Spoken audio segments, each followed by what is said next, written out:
So our strategy for Digby was separated into two separate phases. Phase 1 was to dominate the low end and traditional markets by boosting automation up to 10 in two separate products for each segment. Phase 2, once we had a strong foundation of building cash in those markets, we wanted to use that cash to fund the growth of the other markets. We wanted a high automation, but we didn't want to go max automation because we wanted to stay competitive within positioning. In HR, we invested heavily into our workers to keep them productive and happy. TQM, we wanted to make it as efficient as possible, so we maxed it out in the early rounds so that we could really take the benefits over the later ones.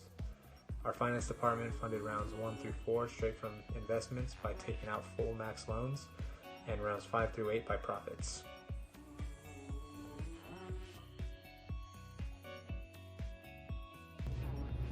There's two main things that are going to keep us propelling above the competition. The first is we have such an advantage when it comes to the pricing of our products. High automation and high sales allows us to be able to dictate exactly what happens in the 4 out of the 5 markets that we're really strong in. Since we made this our strategy from the beginning, we're well ahead of the competition, and if they try things, we can outpace them and see when they're coming in. The second is our ability to run the company. As you can see, we're a little bit more lax with our plain t-shirts. That's what we like to wear, but employees love us because they're operating at a really high efficiency, almost 120%, as well as we do well with forecasting.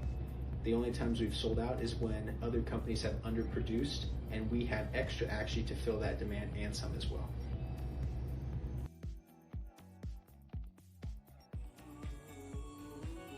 Okay, so our strategy for the next 3 years is gonna be to take some products from the more saturated market segments.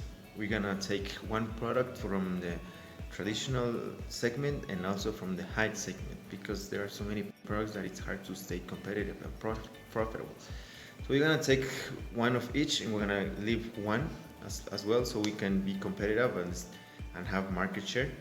And we're gonna put it in the low segment, because there is more potential growth and more profit that we can make in that segment.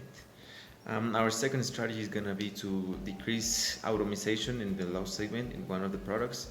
We have already used our maximum optimization, so we're going to lower a little bit so we can stay more competitive.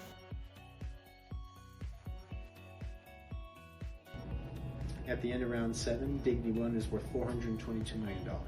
The two ways I would look at this is, first, we took our outstanding shares times our stock price, about 3.4 million shares, times $129 stock price. That gives us right around $422 million. As well as if we look at the EBIT multiples divided from our enterprise value factor, it ranges from 5 to 7 for the multiple.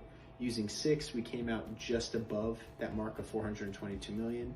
And considering we're the most profitable company in the entire industry, we feel it's safe to assume that we can at least get the middle range for what we're looking at, probably more in the upcoming years, but as of right now, $422 million.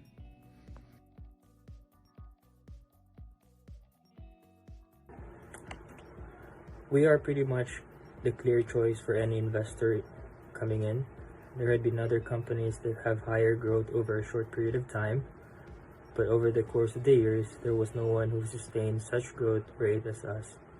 At the end of the simulation, we had the highest ROE, highest EBIT, highest stock price, the highest asset count, the highest enterprise value, the highest market share, and the most products sold.